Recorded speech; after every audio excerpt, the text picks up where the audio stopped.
Europe के केंद्रीय bank ने भी कर्ज महंगा कर दिया है। महंगाई की वजह से यूरोपियन सेंट्रल बैंक ने भी ब्याज दरें बढ़ाने पर मजबूर हो गया है। गुरुवार को यूरोपियन सेंट्रल बैंक ने 11 साल में पहली बार ब्याज दरों में बढ़ोतरी की और बढ़ोतरी भी अनुमान से ज़्यादा हुई। ईसीबी ने ब्याज दरों में 50 बेसिस पॉइंट की बढ़ोतरी की, जबकि बाजार ये मानकर चल रहा था कि 25 बेसिस पॉइंट की बढ़ोतरी होगी। ये बढ़ी हुई दरें यूरोप के उन देशों में लागू होंगी जहां पर यूरो करेंसी के रूप में इस्तेमाल होता है। इस फैसले के बाद डॉलर के मुकाबले यूरो में हल्की बढ़त देखने को मिली। सर, यूरोप की बढ़ोतरी बहुत लोग जिक्र कर रहे हैं, बहुत उसको रेखांकित किया जा रहा है। पूरे दुनिया में ब्याज दरें महंगी हो रही हैं, ऑस्ट्रेलिया में हुई, अमेरिका में हुई, सब जगह हुई, तो यूरोप को लेकर इतनी ज़्यादा गहमा गहमी क्यों? यूरोप दुनिया की अर्थव्यवस्थाओं में, खासतौर से यूरो जोन और यूरोपियन सेंट्रल बैंक दुनिया की अर्थव्यवस्थाओं में एक बड़ी विशिष्ट परिस्थिति रखता है।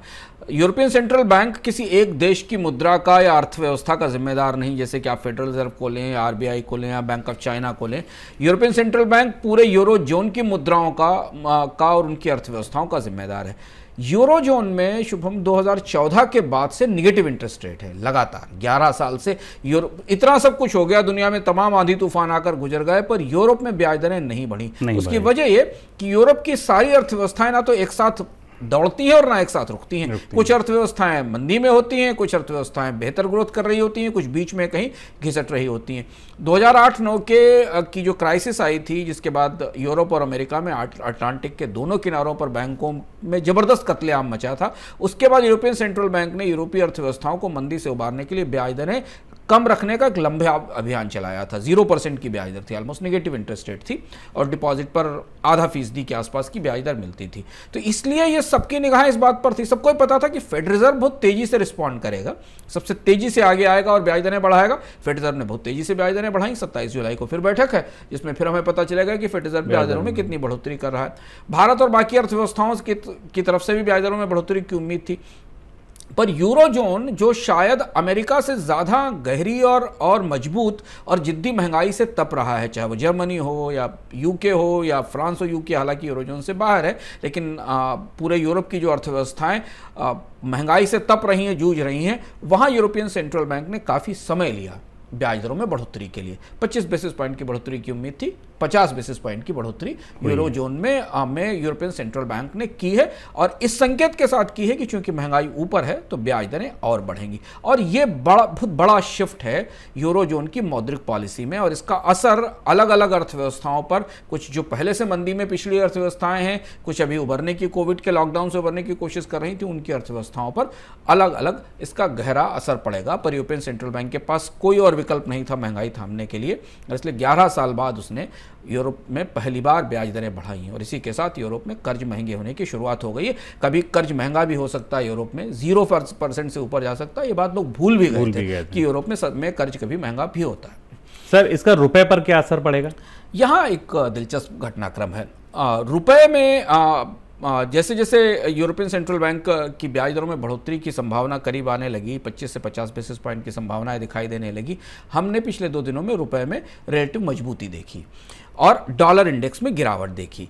डॉलर इंडेक्स जो कि अपने रिकॉर्ड हिस्से को छू चुका था, यूरो में बढ़ोतरी के साथ, यूरो में ब्याज दरों की बढ़ोतरी के साथ डॉलर में के इंडेक्स में गिरावट आई, और आज हमने देखा यूरो थोड़ा ऊपर गया इस बढ़ोतरी के बाद।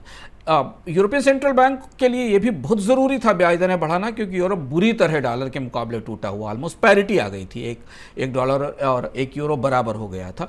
तो अब जो हमें घटनाक्रम आने वाले समय में दिखाई देगा, शुभ अगले 1 हफ्ते के भीतर, उसमें हमें भारतीय रुपए में अपेक्षाकृत रूप से धीमी गिरावट दिखाई देगी या मजबूती दिखाई देगी, क्योंकि जैसे जैसे यूरो मजबूत होना शुरू होगा और डॉलर इंडेक्स में कमी आएगी, रिलेटिवली तुलनात्मक रूप से भारतीय रुपए की स्थिति थोड़ी सी बेहतर होगी।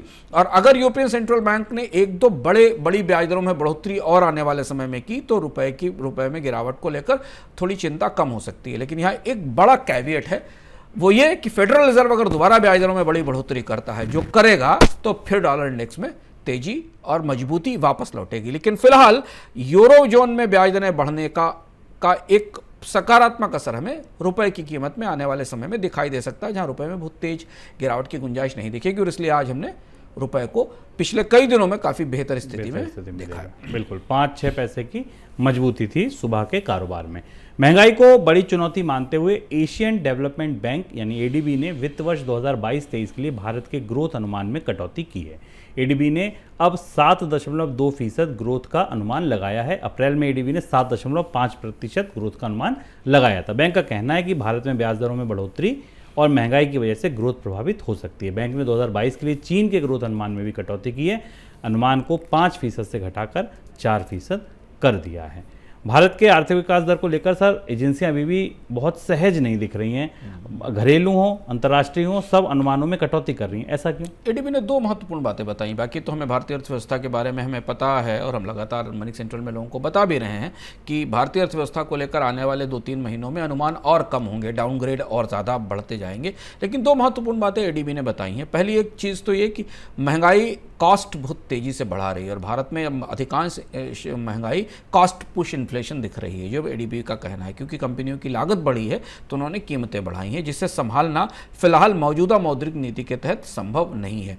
और दूसरी चीज़ एडीबी ने भारत के आर्थिक विकास दर के अनुमान में कटौती में एक और महत्वपूर्ण चीज़ मानी है कि भारत में ब्याज दरों में बढ़ोतरी के कारण जो कर्ज की लागत है वो बढ़ रही है।